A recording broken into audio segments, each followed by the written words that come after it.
Սովորական եւ հերթական թիմ ընտրություններ էին, որոնցից մենք շատ հաճախակի տեսնում ենք Հայաստանում եւ սա էական ազդեցություն չուներ մեր քաղաքական համակարգի վրա եւ մեր քաղաքական տրամաբանության վրա ընդհանրապես ինչ որ տեղի ունենում, ուղղակի իշխանությունների մոտ ոնց որ այդպես հաղթանակ ստացվել, նրանք ուռճացնում են, ինչ որ ջախջախիչ հաղթանակ բանես կոմենկում, ընդդիմությունն էլ քարկոցում է քաղաքացիներին բնականաբար իբր թե նրանք վատ մասնակցություն ունեցան եւ նրանք են մեղավորներ այս բոլոր դժբախտությունների մեջ Այսինքն այն նույն սովորական process-ն է, որ մենք տեսնում ենք, էլի, իշխանությունները մնացին ղեկին, ժողովուրդը ինչպես միշտ դարձավ մեղավոր, հա, մոտավորապես այս տրամաբանությամբ գնաց, իսկ իրականում տեղի ունենում ստոր մանիպուլյացիա մեր քաղաքացիների նկատմամբ, որի մասին ես կուզենամ խոսենք միասին։ Տեսեք ինչու է կայանում աբսուրդ, հա, մեր ընտրությունները համարում են ժողովրդավար դեմոկրատական, հա, էլեկտորալ դեմոկրատիայի ինչ-որ sense կարևորագույն ձեռքբերումներից մեկը եւ այլն, իսկ ինչ է ենթադրում ժողովրդավարությունը եւ ինչ է ենթադրում այդ էլեկտորալ ժողովրդավարությունը հատկապես, դա մեծամասնությունը երբ կառավարում է պետությունը, այսինքն մեծամասնության կողմից ընտրվում են քաղաքական ուղղություններ, հա, այսինքն կուսակցություններ կամ գաղափարներ, շահեր, նպատակներ, հա, նայած ով ինչ բանով է դրոշով հանդես գալիս, եւ երբ որ մեծամասնությունը ձայնա տալիս ինչ-որ մի հատ ուժի Իրենք սկսում են կառավարել հաշվի առնելով փոքրամասնությունների շահերը, նպատակները, փորձելով չոտնահարել այդ շահերը, Մեր մոտ տեղի ունենում բառից բուն իմաստով ուղիղ հակառակ process-ը, երբ փոքրամասնությունը, ագրեսիվ փոքրամասնությունը կազմակերպված փոքրամասնությունը կառավարում է մեծամասնությանը առանց հաշվի առնելու մեծամասնության շահերը։ Հիմա խոսենք թվերով, որպեսզի ամեն ինչ շատ ավելի պարզ եւ հասկանալի լինի, ինչա տեղի ունենում, հա։ Հիմա տեսեք վաղաշաբաթ համայնքում մոտավորապես 75000 ընտրող ունենք, չէ՞, ընտրելու իրավունք ունեցող մարդիկ 75-ից 80000 մարդ մոտավորպես։ Մասնակցել են 43-ից 45%-ը, եթե չեմ սխալվում, 45%, այո։ Այսինքն ուղիղ կեսը չի մասնակցել։ 80000-ի 40, այսինքն 40000-ն է մասնակցել։ Այդ 40000 ընտրողներից ձայնը ԿՊ-ին ձայն են տվել, կառավարող ուժին ձայն են տվել 15000 ընտրող։ Այդ 15000 մարդիկ որոշելու են թե ինչ ուղղությամբ պետք է զարգանա վարշապատ համայնքը։ Այսինքն 80000-ից համայնքից 15000 ովքեր կազմակերպվել են ունեն հստակ շահեր, հստակ նպատակներ, հստակ խնդիրներ իրենց առջև դրած, մնացածը ոչ այդքան լավ են կազմակերպվել, ինչ պատճառներով, դա արդեն երկրորդական հարց է, դրա մասին հետո կխոսենք, եթե կարիք լինի, բայց 15000 հոգին կառավարում են 80000-ից համայնքը, եւ սա Նիկոլենք համարում են ժողովրդավարություն։ Ստացվում է, որ փոքրամասնությունը, այսինքն էա փաստը չէ, որ 80000-ի 15000-ը փոքրամասնությունն է, ավելի փոքր է, քան թե 80000-ը։ Հիմա 15000-ը կազմակերպվել եկել են բան են արել, նաև մեր ընտրական համակարգը բան անում էլի, այդ հնարավորությունները տալիս է Սերժի այդ ուղղությամբ շատ լավ աշխատել է եւ Նիկոլայ այդ բարի ավանդույթը ճակերտել շարունակում է դեռ մասնակցած կուսակցությունների ովքեր որ անցողիկ շեմը չեն անցնում, այդ բոլորի այդ բենեֆիսները գալիս են շատ ձայն հավաքած կուսակցությանը, հա Եվ ինքը այդ 15000 ձայնով 50+1-ը անցնում է բանանում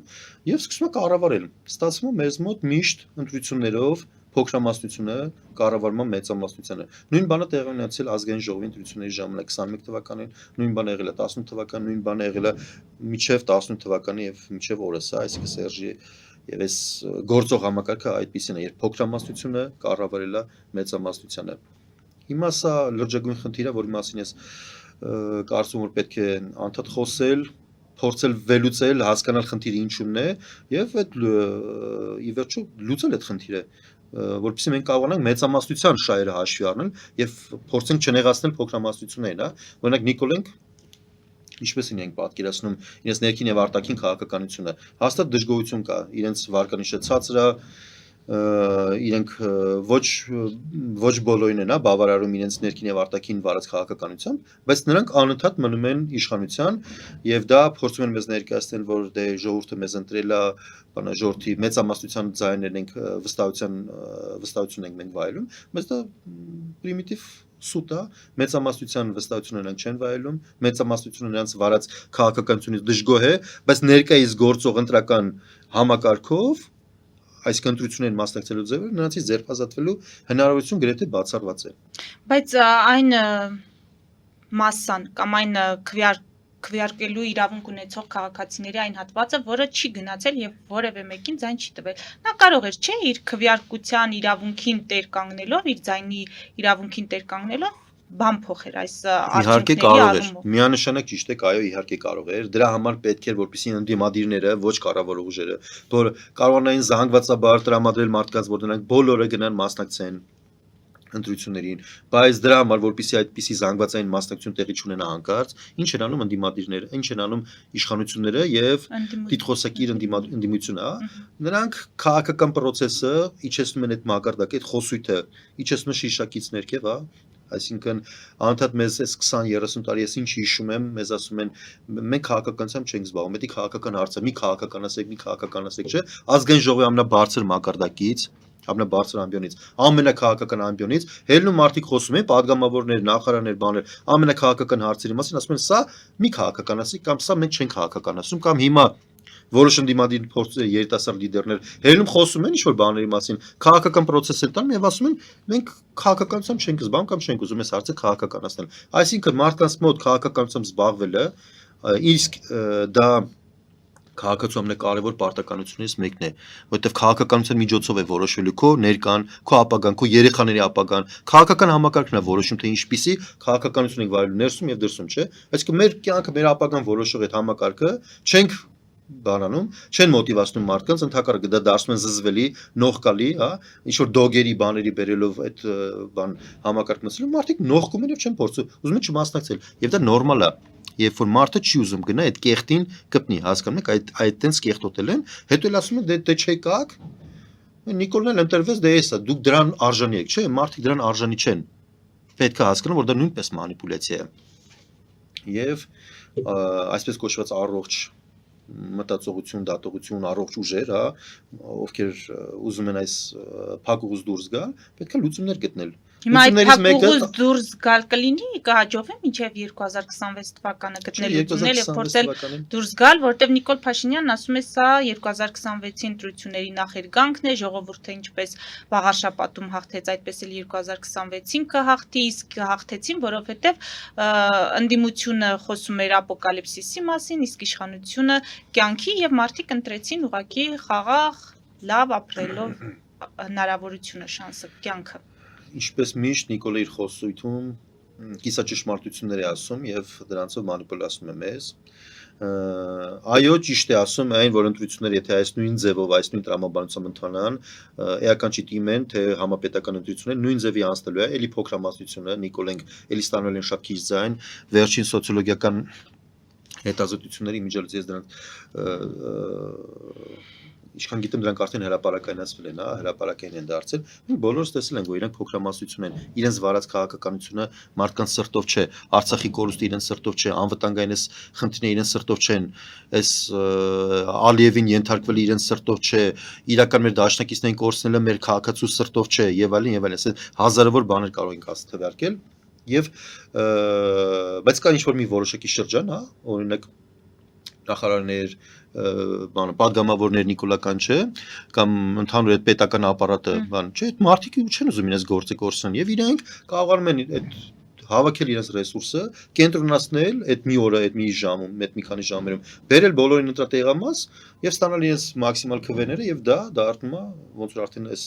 Էջմիածնի օրինակով մենք տեսանք, դառնում է համապետական ընտրություններ, այսինքն էլի փոքրամասնությունը կառավարելու մեծամասնությունը։ Այնպես որ Նիկոլը ճիշտ ասում, որ սա 26 թվականի ընտրությունների նախերգանքն է, այսինքն նույն սցենարով անցնելու,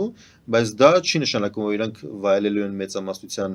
վստահության քվեն են ստանալու, այլ նշանակում է իրենց այդ ագրեսիվ փոքրամասնությունը գալու է քվեն ստանա եւ կառավարի։ Հա, բայց Նիկոլ Փաշինյանը նաեւ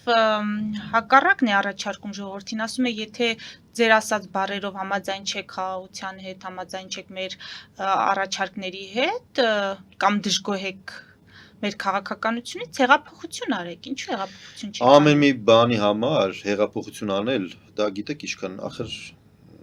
Առնվազն կարող են փողոց դուրս գալ եւ իրենց բողոքից զայրել։ Մենք 10 տարի փողոց էինք դուրս գալիս եւ հեղափոխություն չէր լինում եւ այդ 10 տարվա այդ ամեն մի ծառ կտրելու ամեն մի բանի համար դուրս էին գալի փողոց, ծեծու ջարդ էին կուտում, անդադ մեզ ոստիկանների բան էին անում, ծեծում էին, այդքան առողջություն չի մնացել էլի, որ ամեն մի ինչ-որ բանի համար, մի փոքր հարցի համար, ասենք կադաստրի հարց լուծելու համար ելենք հեղափոխություն անենք, հասկանում եք, դա աբսուրդ է էլի։ Հետո 18 թվականին երբ որ հեղափոխություն արեցինք, ինքը նողկալի կերպով բոլոր հեղափոխական օրակարգերը ամեն ինչ կեղծեց, խաբեց ժողովրդին եւ որևէ բան չփոխեց, համակարգը նույնությամբ մնաց, փոխվեցին ընդհանրապես քաղաքացի պաշտոնյաները, դերակատարները, հա Սերժի փոխան տեսնում եք, չէ, ակնհայտ է Նիկոլնա, հա փոփոխություն է, բայց վարած քաղաքականության մեջ փոփոխություն չկա, չէ։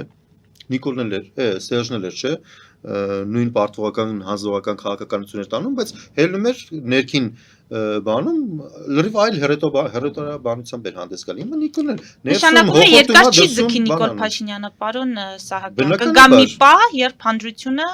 իսկապես էլի բայց դրա համար ժամանակապես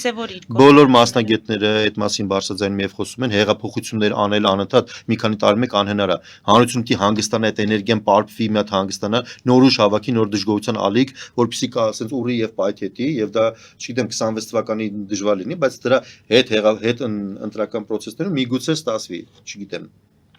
Փաշինյանի մյուս հայտարարությանն էլ անդրադառնանք, ասում է այս ընտրությամբ քաղաքացիները նոր լիցք հաղորդեցին Մայրաթոռը Կտրիչ Ներսիսյանից ազատելու այդ գործընթացին։ Դե սուտ է խոսում։ Էլի չափազանցություն է։ Բնականաբար դա ստոր սուտ է, որտեղ իրենք քվի են ստացել Վաղաշապատ համայնքը կառավարելու համար, ոչ թե եկեղեցին բանը կամ կաթողիկոսին հանելու համար նախընտրական այդ բանը նայեք ելույթների բաները նայեք այդ մարդիկ չեն եկի ասի եկել են կաթողիկոսի հարց լուծեն չէ պետք է ճանապարհներ լուծեն շենքերի տանիքներ բան քաղաքը կառավարելու հարց պետք է լուծեն հիմա այդ քաղաքը կառավարի այո համայնքային խնդիրների մասին իրենք կոմունալ հարցերի մասին պետք է մտածեն հազար մի բաներ կա չէ այնտեղ խնդիրներ կան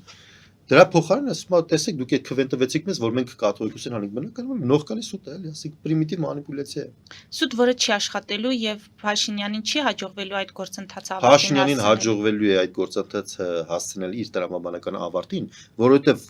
պետությունը ունի այն ուժը որ պետության շրջանակներում իր ներսում ցանկացած որոշում ճնշումով ուժի գործադրմամբ այդ որոշումը կյանքի կոչի եկեղեցին չունի բանակ չունի ոստիկանություն, չունի հատուկ ծառայություններ, չունի զորք, որ երբ որ իշխանությունը գա, Նիկոլը ասենք եթե իր համհարզներով եկավ, բաներով են, ԱԱՑ-ներով եկավ, չգիտեմ ինչերով եկավ, հազարավոր զինված մարդիկ, ինչ անելու կաթողիկոսը, ասենք իր գուրզով, սենց են մահակով, հելելա չէ, կամ զանգերը ղողանջի, ինչը, ոչինչ չէ, ռեալ եթե նայում ենք, այդ մարդիկ ռեսուրս չունեն։ Հետևաբար Նիկոլը եթե որոշեց, որ կաթողիկոսին պետք է փոխի, նա փոխելի է։ Ոչ մի հոգևոր այր ոչ մի պետության մեջ չի կարող ընդդիմանալ տվյալ պետությանը, որովհետև չունի նման ռեսուրսներ։ Դա